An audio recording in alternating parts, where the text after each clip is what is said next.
English translation 450th contact. Wednesday, 30th May 2007, 14:57 hours. Hello, Ptaah. You are indeed here already, dear friend. I was just having coffee when you called. I actually was not expecting you until Friday. Be greeted and welcome. You also be greeted, my dear friend. Yes, I come here today because this weekend is not possible for me. And Jana will be filling in for me on the proofreading when Bernadette finishes her last report. I am sure that will be the case, since the report is not extensive. But it is still good if Injana comes, so there would not be a lot of accumulating reports. But what is so important and surprising that you want to tell me, as you explained when you called me? These are the foreigners unknown to us who operate in the terrestrial airspace. As I explained to you some time ago, we have not endeavored to make contact with these strangers for some time now. Nevertheless, this did not and does not prevent us from fathoming their origins and their efforts here on the Earth. I also told you that these foreigners have a variety of flying apparatuses that can be observed again and again by the Earth humans. I must now explain that our ongoing research into the foreigners has revealed something that throws a somewhat different light on the whole thing. Only 12 days ago, we were able to find out that all the different types of flying apparatuses which we had assigned to the foreigners are not only applicable to them, because some of the flying machines are in fact related to two other groups of extraterrestrial origin. But even with these, it was and is impossible for us to get in contact with them. Obviously, it is also the case that all three groups have nothing to do with each other and therefore have no contact with each other, as well as certainly no knowledge of our presence. It is true that all three groups have technology which does not allow us to make contact with them, but we have found out in this respect that this is because their technical devices and equipment are not capable of receiving our signals. But it is also otherwise because the material alloys of their flying apparatus reflect our signals and do not reach their tracking devices. In addition, and we have recently discovered this again, the entire technology of all three foreign groups is far inferior to our technology, which means for us that we must exercise a certain caution because we cannot judge the attitude of the foreigners. The low level of technology of the foreigners is obviously the reason why they have not been able to locate us with absolute certainty, and the low level of technology is also a sign for us that they are not yet capable of contacts in high form, and therefore not yet able to contact us. According to their technology and evolution of consciousness, we have to assume, they could not cope with our level of evolution of consciousness, which could lead to very dangerous reactions if contacts were made anyway. But as far as the three different groups of foreigners are concerned, it must be said that, according to our extremely intensive and precise investigations, they have no contact with each other and probably do not even know about each other. Various of our investigations point this out. And it is also absolutely certain that all three groups of these foreigners have no open contact whatsoever with any human being on the Earth, or have had such contact during the last 350 years or so.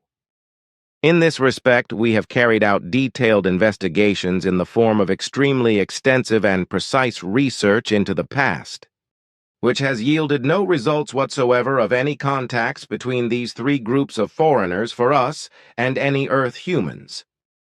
In this respect, our apparatus and equipment, etc., are very accurate and infallible, so that we can say with absolute certainty that no contact whatsoever has taken place between these three foreign groups of extraterrestrials, or perhaps future Earthlings, which could also be the case, and Earth humans. So, there are three different groups of extraterrestrial or terrestrial future ones here on our world besides you, who are wandering around. Your surprise has succeeded. But are they really all of them? Or is it not possible that there are others who are roaming around here? No, other Earth foreigners are certainly not here, because our very highly developed apparatuses and devices work flawlessly, so that we would be informed by them about other present extraterrestrial or Earth future forms without doubt and with absolute certainty. The fact that we only discovered a few days ago that the foreigners are 3 different groups is due to the fact that things have come to our attention which have only now made us aware that the various flying apparatus do not belong to one group alone. So we went back into the past by investigating the whole thing for, or about 350 years. And we came across the fact of the 3 groups, and were able to base our present research on it, which gave us, and continues to give us, the proofs of the 3 groups of foreigners. What lasts long will be good. Thanks for your information. But may I ask you a question right now? Afterwards, I want to play for you a DVD that Michael Horn brought to me from the USA. It is the documentary we started to make some time ago. Of course you can ask. We can watch the DVD later. Good. Here I have already prepared a question for you on the computer that relates to the following. It was on the 27th of May, at about 1:30, the night from Saturday to Sunday after the passive General Assembly, when Piero, he had night watch, and I were standing in the garage parking lot talking, when suddenly I felt an impulse that made me watch the starry night sky. It lasted only a few seconds. Then I saw a moving star, which I judged to be a telemeter disk because of its size and altitude and the weak light. But I was wrong, because when I tried to make the light a little stronger, Florina came up and said that it was her flying apparatus. She briefly explained that she had observed the passive GA at the new location in Dusnang, recorded everything, and considered it admirably good. I said that it would be nice if she could send a greeting by lighting up her ship at the end of the day, which she found admirable. She promised him that she would do it immediately, which I, of course, immediately told Piero. No sooner said than done, for the very next moment Florina's ship lit up, but in a form I had never seen before. It did not just shine in a round and small shape, but also quite big and bluish-white, shining and somehow shiny, as it seemed to me. I estimated the size of the illumination to be about 35 to 40 centimeters, whereby the light was clearly recognizable as the disk shape of the ship. Now I have the question why Florina showed up at all, since you said that you would not be observed for quite some time. Furthermore, I was surprised by the kind of light when the ship lit up. Can you explain that to me? Night sighting. It was after the Passive Assembly 2007, on my second night watch round, at 2:45 hours on the 27th of May, when I looked out the window and saw Billy going for a walk. Nothing special, because he often goes out for some fresh air at night. Later, as I continued my rounds outside, I met him on the way in the garage parking lot, exchanging a few words with him. Watching him, I saw him looking at the sky, which was not quite clear because you could see a few stars. But the sky was filled with haze and with scattered clouds. I was just about to turn to my night watch again, and so I went on. As soon as I had moved a few meters away, Billy called to me, "Look, Piero, a ship," whereupon I approached him again and looked into his line of sight to search the sky for a small flying, shining point. But at first, I did not see anything at all. It was only when Billy pointed his finger in my direction that I saw it. To my astonishment, it was a relatively large spot of light high in the sky, moving northwards. At first I thought much too big for a satellite. Together we observed how the light spot on the vault of the sky moved its course. Suddenly I noticed it seemed to grow a little bit bigger, and at that moment Billy said, "Look, it is lit up." In fact, the flying object began to light up very strongly. It was a bright, oval, bluish-white light that the object emitted. The spectacle lasted for about 2 to 3 seconds, and then got smaller and smaller again, until it finally disappeared completely. Of course, I was quite impressed, because I have never seen such a big and bright light object before.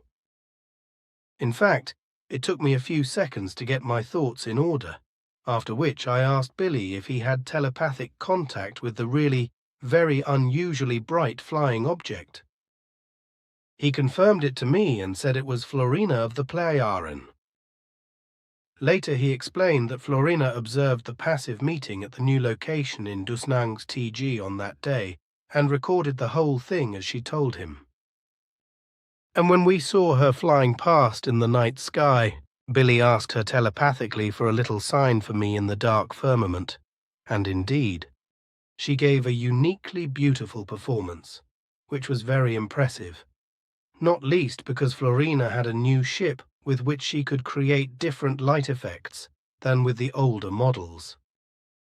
I am very grateful to Billy and Florina for this new and beautiful experience, which I will never forget. Piero Petrizzo, Switzerland. What you tell me is familiar. Thereto the following. Florina was assigned on the 26th of May to observe the passive General Assembly at the new meeting place in Dusnang, and to record everything with various devices. After that, she had another job to do, which lasted until after midnight. According to this work, when she flew high above your center and watched it, she saw you and Piero standing on the square by the garage where you were talking. So, she made her flying apparatus light up faintly and sent you an impulse so that you could look up and see it. When you then sought to make the flying apparatus light up a little brighter, because you thought it was a monitoring device, she explained, heard what you just said, and then, at your request, made the flying apparatus light up brightly and extensively. And that you have never seen this shape, size, and intensity of light before, that is because it is a completely new flying apparatus with many innovations, including the type of light. This new type of flying apparatus allows us to use the recently launched Dimension Gate, as you call it, and which we have been calling it since its completion, as we have adopted your term. So with this new technology, we can penetrate into other dimensions and other space-time structures, and thus also move into the future and into the past. So, what do these new ships look like? The outer form has remained the same, only the entire inner technology has changed. And what about the dome structure that can be pushed up and used as both shower room and toilet? Is it still the same? I asked this question because Michael Horn asked me about the dome structure. How he knows about this extendable or retractable dome structure is not known to me, because I did not ask him about it. No, that has changed as well.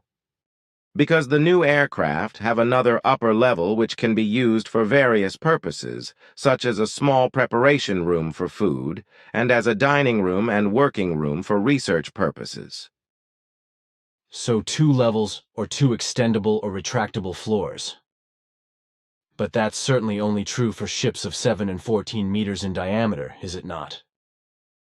In the case of the ships with a diameter of only 3.50 meters, and the next larger ones over 14 meters, I cannot imagine an additional level that can be pushed up. Or am I wrong in this respect? Yes, you are mistaken about the larger flying apparatus. For the smaller flying apparatus with a diameter of less than 7 meters, there is no level that can be pushed up.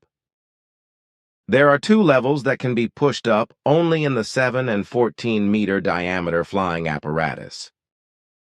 But as I said, you are mistaken about the larger flying apparatus, because even those with a diameter of 21 to 28 meters have levels that can be pushed up, but only in a simple manner. All bigger flying apparatus beyond that do not have an additional extendable level, because they are big enough to accommodate all necessary rooms for all purposes without extendable levels. Although the extra upper level in the new ships is probably the same size as the lower level, I suppose. That is true. But let us watch the DVD now. There, that is it. Just put it in the holder so you can see everything on the screen. So, it is time. Go ahead. 1 hour and 45 minutes later. And what do you think? In my opinion, apart from the religious sectarian and counterproductive nonsense of the worshippers respectively, the preachers respectively clergymen, the whole thing is quite acceptable. Counterproductive in relation to the mission is indeed the right word.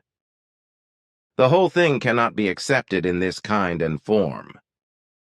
All the religious and sectarian as well as nonsensical gibberish of the preachers must be removed, because this corresponds to blatant propaganda for all religious and sectarian nonsense. If all the nonsense of sectarian and religious conditioning is removed, then the other comes into play, which relates solely to the mission, which is solely the whole purpose. No permission can therefore be given for the present form, because the whole thing is an emphasis on religious sectarianism and its aspirations, and in this form the mission that is to be emphasized is led to absurdity and ridiculed. Aha, I have said something similar to Michael Horn. The whole of God's worship of the God-humbled ones must be left out of the film, otherwise nothing will be accepted. That is also my opinion. You can only approve the whole thing when it is designed according to our sense of the mission. Clear. Then a question. For years now, stories have been haunting the Earth, and there are devices relating to bioresonance and magnets being sold that are supposed to bring good healing effects for all kinds of suffering. I also had a naturopath put bioresonance things on me, but there was no immediate or subsequent reaction. I also used special light lamps that were supposed to work against pain, etc. As I tested magnetic bracelets and other magnets with a completely neutral setting. But all these things that I wore for several months did not have any effect whatsoever, as was the case with Bach flower therapy and homeopathy. In my opinion, all these things are pure nonsense, which only have an effect if the humans believe in them, or if they believe in them in their imagination. What is your opinion? We have often talked about this and explained that it is all nonsense and pure profiteering, because the whole thing is in every respect based only on believing imaginations if any kind of reaction occurs, as is the case with every form of faith. Furthermore, it is not harmless to let magnetic forces act on the human body because they can cause illness and even trigger various forms of cancer depending on the addition, duration, and strength of the product. Even small magnets misused on the body can lead to health problems, and strong magnetic radiation can have fatal and incurable consequences. One more question regarding dowsing. As I know, the rod does not react to alleged water sources and other things that are sought, but it is the fine fluidal sensing of the respective person who carries out the dowsing. It is the fine fluidal sensing, if it really works, that activates the dowser's nerves, causing imperceptible movements in the rod carrying hand and thus making the rod swing. This is the real reason why humans assessed with a fine fluidal sensory ability can actually find sources of water and lost things, etc. through rods and pendulums. But humans who have such fine fluidal sensory abilities are seldom found, for the majority of dowsers and pendulum users are either swindlers, deluders, or charlatans, whose actions they consciously or unconsciously elicit through their wishful thinking. The whole thing is, in any case, generally erroneously called something supernatural, which does not really exist, because for human beings everything and anything is sensorily graspable. And what cannot be grasped in a coarse material sense is perceived in a fine fluidal sense, as I have described in the spiritual teaching in Special Letter X12, and in Special Bulletin number 38 with the title, Supersensory or Fine Fluidal or Fluidal Forces. Through the fine fluidal sensing, not only thoughts and feelings, etc. can be perceived by humans, animals and many other creatures, but also fluidal swinging waves of objects, etc., as well as all kinds of electromagnetic swinging waves of elements and substances, including water, etc. Now the question is, do you have any devices or apparatus that enable you to perceive and analyze not only the coarse material swinging waves, but also the fine fluidal swinging waves? In this, I also include deposited human fluidal powers. Such analysis devices belong to the standard equipment of every flying apparatus, but also to every person who carries a small device of this kind in his or her clothing when doing research work, etc., in foreign areas. Then it is a warning device as well, I suppose. Yes, that is the case. Then, a question regarding the Syrians, with whom you have been in contact for some time now, after all. My question is based on the fact that Bernadette is working on putting the Nocademian lineage into a brochure, in which a statement of mine from the year 1995 is also integrated. At that time, it was still the case that you were not able to maintain contact with the Syrians, but that has changed some time ago, as you explained to me. How was it that you were able to get in contact with the Syrians after all? It is not the Syrian folks with whom we have come into contact, but our contacts take place only in remote communication form with some groups of consciously higher evolved scientists. These form our liaisons with the various governments, which are occupied by scientists who are also consciously higher evolved and who lead the peoples. We do not yet maintain personal or physical contacts because various prerequisites for this are still missing. The populations of the Syrian peoples themselves are not yet so far advanced in the evolution of consciousness that they would be equal to their scientists. And it is this fact that we cannot yet maintain official contacts with the Syrian peoples. Physical contacts are not yet possible with regard to scientists either. But nothing stands in the way of remote communication contacts because the evolution of consciousness of the scientists allows this, which is why we have opened these contacts. In the remote communicative wise, we have also appealed to the Syrians' rationality, so that the old persecution mania against those genetically manipulated by their primeval ancestors was abolished, which, however, had already been handed down only in ancient annals, but had long since been forgotten by today's Syrians and was only cultivated by a small group of fanatics who, like the neo-Nazis on Earth, for example, created and practiced their hatred from the old writings amongst themselves. But we only found out about this some time ago, just when we were able to contact various Syrian scientists by remote communication, whereby we did this because we wanted to get hold of those hateful fanatics who threatened your life for so long and called themselves the Men in Black. But if you are now in remote communication with the Syrian scientists, then they must be really advanced in terms of consciousness development. This reminds me completely of the earlier times when scientists were the genetic manipulators. Then as now, in the serious regions, scientists are the rulers and the powerful ones who have the peoples under their command and give them the directions of thought. But these scientists of today are so far removed from the old forms of government that they lead the peoples in a free form, so that they too can evolve consciously, although they are still far below the level of the evolution of consciousness of the scientists. The old system of government by scientists has been maintained over very long periods of time and has only changed to its present form about 140 years ago, so it will take a long time until the peoples in general reach a higher level of evolution equal to their present scientists, whose earliest ancestors used their knowledge to bring their peoples under their power and to keep them in that power. This is no longer the case today.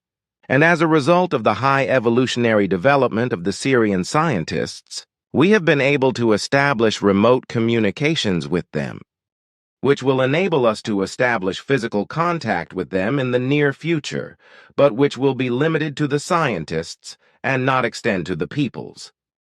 So we will give development aid to scientists in every possible relationship and in every responsible wise possible for us and for them, whereby the teaching of the Spirit, aka creation energy teaching, will also be a comprehensive teaching.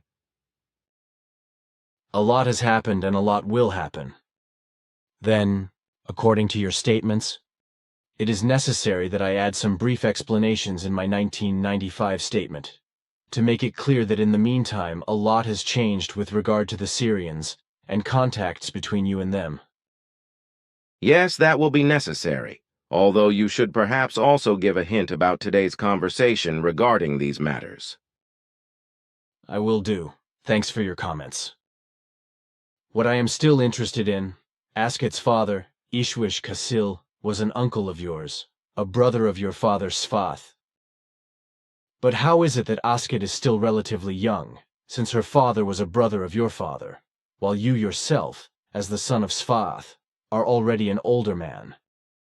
My grandfather fathered my father Sfath, while my father's brother Kasil was born as the second son of my grandparents, who emigrated to the Dal universe at the age of 82 and then, counting from today, became Ishwish 461 years ago and fathered Asket about 400 years ago, before he died about 11 years ago at the age of 1,163.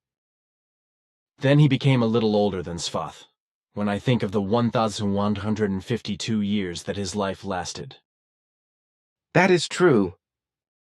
What I would still be interested in regarding the 3 foreign groups of extraterrestrials or future Earthlings, or whatever they may be, is the following. Do you have any information on how many different flying apparatus each group has? And secondly, have you gained knowledge about what these 3 groups are doing here on Earth?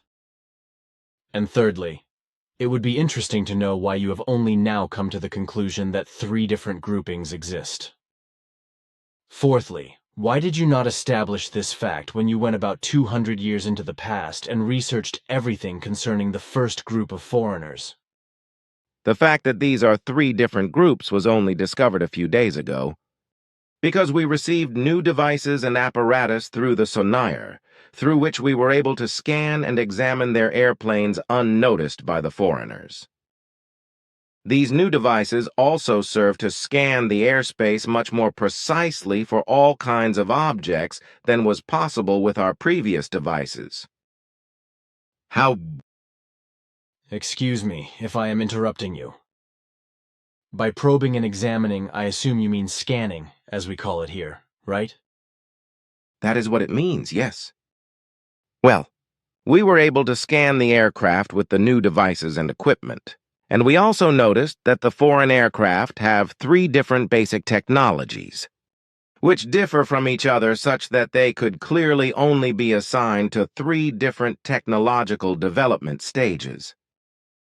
In the end, it also turned out that the crews of the aircraft of each of the 3 types of technology are so fundamentally different that they have no relationship whatsoever to each other. In part, we were able to fathom the state of the evolution of consciousness of all 3 groups, whereby this state has 3 different and blatantly striking evolutionary levels from each other. In doing so, we also fathomed the fact that the 3 groups have no knowledge of each other and therefore no contact with each other. So you know more than you first said. You did not ask for it either. I always have to ask. Then please continue to tell me what to say to my questions.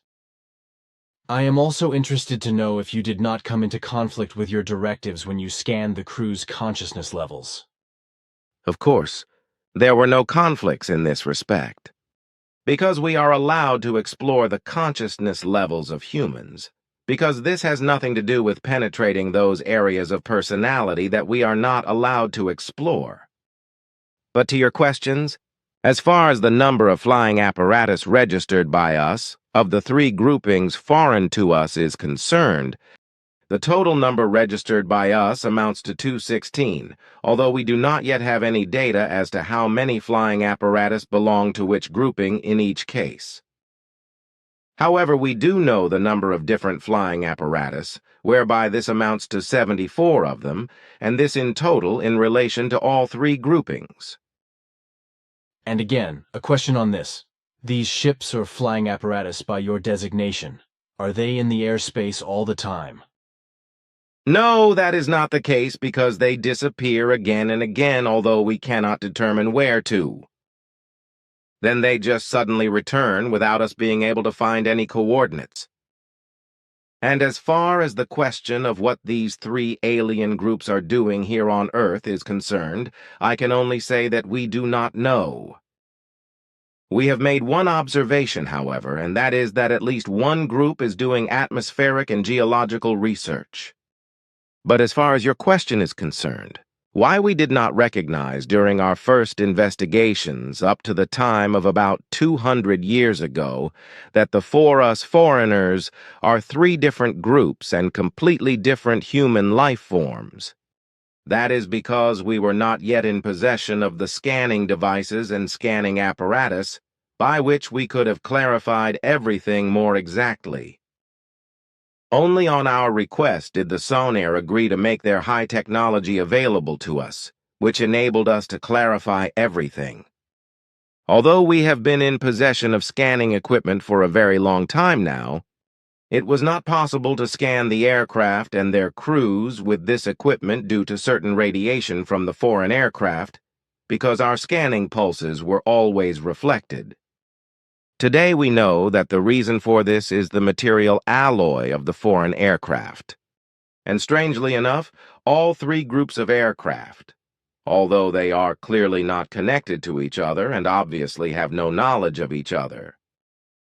Also, before you ask, we could not find out if the three alien groups maintain any stations on Earth, because even with our best and newest equipment we could not find anything like that. Aha, so it is like that. It would be nice if I did not always have to ask first to get more details. For my part, I thought, according to your earlier statement, that you were no longer concerned about the foreigners, which you have now done anyway. Is that not a contradiction? I was not aware that you wanted to know more about this. You always ask. No. Our clarifications do not contradict what I told you because my words only referred to further attempts to make contact with the foreigners. So my speech was not about not seeking more information about the origin and nature of the aircraft and their crews. Of course, I usually ask when something interests me. And with regard to the fact that you no longer seek contact with the foreigners, I simply misunderstood something. Pardon me, my friend. But while we are on the subject of questions, it is always said that the undamaged tomb of King Tutankhamun was discovered or excavated in 1922 by a sponsored English archaeologist named Howard Carter in the Valley of the Kings. Unfortunately, I do not know the name of the sponsor, but I know that it has always been claimed that both Howard Carter and the sponsor had enriched themselves with the gold and jewelry treasure of the grave goods. Do you know anything about whether these suspicions were made up out of thin air and are therefore pure invention? There were two men for whom the archaeologist and draftsman Howard Carter worked as excavation director. One was a certain T.M. Davis, and the actual sponsor was a certain G.E. Earl of Carnarvon. And indeed it is true that the assumption is correct. Because both Earl of Carnarvon and Howard Carter enriched themselves by stealing grave goods, because they stole gold values as well as jewels and artifacts. The nonsensical story was then told that Carter, because he desecrated Tutankhamun's tomb, died shortly after the opening of the tomb by a curse that was placed on the tomb. In fact, a nonsensical story, because the man died of severe blood poisoning because he had contracted a deep infection when he injured himself with his razor.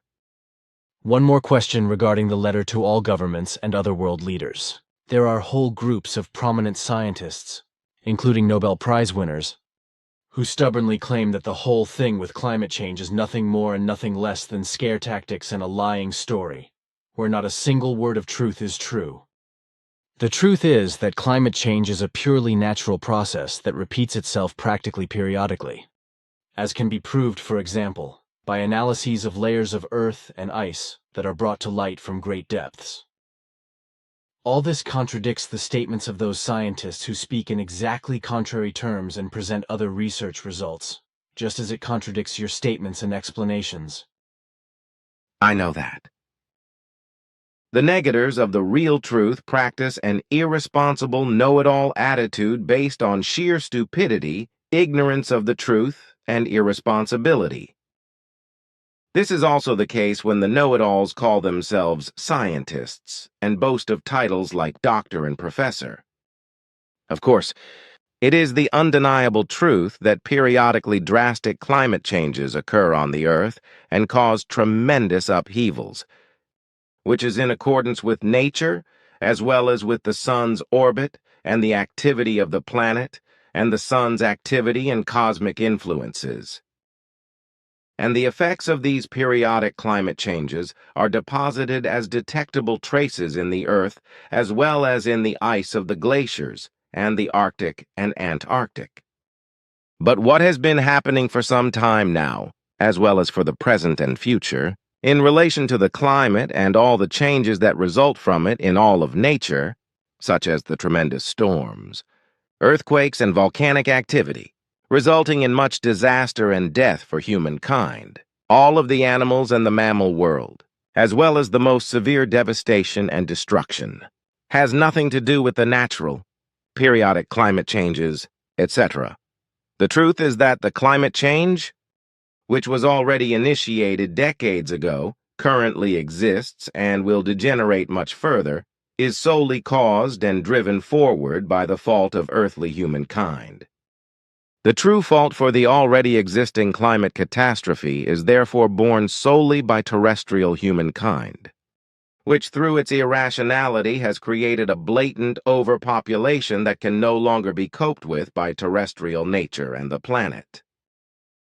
This is because this overpopulation has created infinite problems created by the need for a wide variety of goods and by the emission of toxic and climate-destroying emissions. The more numerous the earthly human population became, the greater became all the resulting problems by which the climate and nature are destroyed. And the greater the overpopulation continued to grow, the greater became all the resulting problems, which could no longer be brought under control. But this means that in the future all problems, destruction of nature, the atmosphere, water, land, and climate will continue to grow and get much worse. But the fact that irresponsible know-it-alls, especially the scientists with doctor and professor titles who are unaccountable in every respect of responsibility, still publicly present their nonsense and mislead earthly humankind with their stupidity, should be punishable because their actions are criminal. This because through the misinformation the earthly human beings are encouraged to continue to behave and act irresponsibly, whereby the earthly population increases even further. Instead of being reduced through measures of a decisive and regulated birth stop, so that all problems are reduced and nature and climate can regenerate again, which will take a very long time, however, if the Earth human being should finally become rational. But as long as the majority of the earthly humanity holds on to its dubious freedom to do and allowed to do as it pleases, to create offspring in abundance at its own discretion, and to destroy nature, the climate, and the planet at will, nothing will change for the better, but will only cause even greater problems. Well roared, Lion. Your words are powerful and good again. I feel the need to publish your statement in one of the next bulletins. It must be said that all those irresponsible gentlemen, doctors and professors, etc., who call themselves scientists and deny the climate debacle, usually make a lot of money with their nonsense because they often work for industrial multinationals, etc., in a profit-making manner and produce untrue analyses for them by means of false climate models, which have nothing to do with the reality and truth. By trivializing and twisting the real truth, the industrial powers and many others, as well as the deniers of the truth, earn themselves, as you always say, golden noses. The industrial multinationals can thus continue to sell their massively overpriced products to governments, companies, corporations, and private customers. In the same framework, this also applies to all those who make horrendous profits by scaremongering about climate change. Because excessive exaggeration in this respect, as in the case of epidemics and diseases and racial hatred, etc., leads to obvious profiteering. The fact is that the climate change that is now occurring has only just begun quite naturally within the framework of the periodic cycle that is occurring, and this cannot be denied. However, the irresponsible, destructive influence of the Earth human with regard to climate change has since then amounted to about 75%. Whereby not only CO2 and CFCs are to blame, but also methane and many other toxic substances. And the fact is that the current climate change has developed to its present level in just a few decades, which is an anomaly without precedent, because every natural climate change takes place over hundreds and often thousands of years. However, due to the irresponsible and destructive intervention of humans in nature and in the atmosphere, an abnormal climate change has occurred within a few decades and has brought disaster to humankind and the planet, as is not the case with natural climate change. If the disaster conjured up by the Earth humans is analyzed, then many factors can be named that have caused climate change. It is not only the excessively produced CO2, the methane gas, the CFC, and all other toxic substances, but also the construction on green spaces, the breaking through of mountains, the hollowing out of the earth for gas, coal, ores, and oil, the damming up of rivers to form huge lakes, and enormous explosions that shake the structure of the planet, the pollution of the waters, the deforestation and destruction of rainforests, the poisoning of the atmosphere and the destruction of forests and floodplains for construction purposes, as well as the immense amounts of toxic emissions, etc., are also factors that play a decisive role in the destruction of the climate. This is true even if scientists and those responsible do not recognize these equally fundamental facts as evils. All in all, really everything together contributes to the whole evil. But in addition to all this, there are all the many other problems which, like everything else mentioned above, have been caused by the rampant overpopulation and are becoming more and more numerous and larger. Enormous problems, but which are not taken into consideration and not recognized in relation to the whole by scientists and those responsible for the world, and generally by the Earth humans.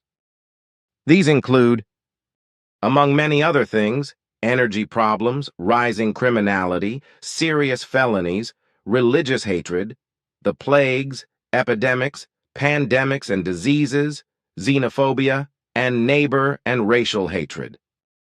Also the wars and uprisings, the greed for profit, the lack of drinking water, famines, the destruction of families as well as the loss of interpersonal relationships and the greed for wealth, sexual degeneration, pedophilia, degenerated leisure activities and life-threatening sports as well as fanatical enthusiasm, etc., must be mentioned.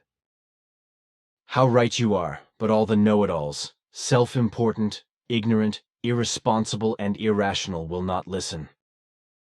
But what I still want to ask, do you have any new predictions? This will unfortunately be the case, because irrationality and irresponsibility rule the Earth human. There are no unusual occurrences to report for the next few weeks.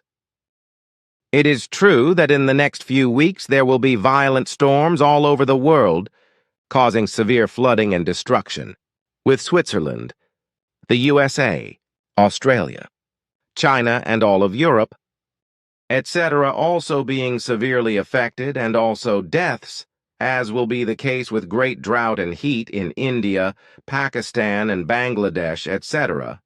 But nothing is exceptional anymore, as I said before.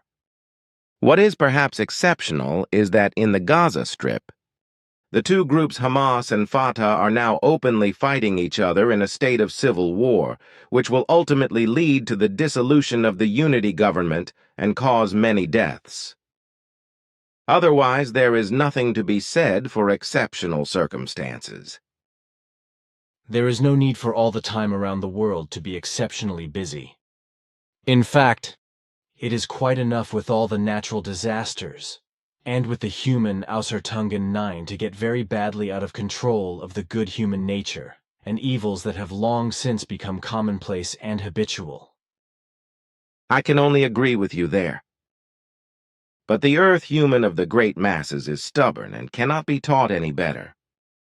In particular, not with regard to the increasingly widespread extreme religious and sectarian fanaticism, the resulting terrorism, and the terrorism practiced by fanatical right-wing and left-wing radicalism. The human beings of the earth are only too happy to let themselves be seduced by it and driven on to paths of ruin. But all the governments and authorities, along with the religions, sects and society itself, as well as blatantly violent and profit-greedy organizations, companies and corporations, etc., which are incapable of leading the human beings and creating orders that are far removed from coercion and violence, and from roaring injustice and greed for profit, also contribute to this. Yes, my friend, the whole thing is really like that. But as I said before, the earth humans do not want to be taught a better lesson and run into ruin. But now I have other duties to perform. Farewell, my friend.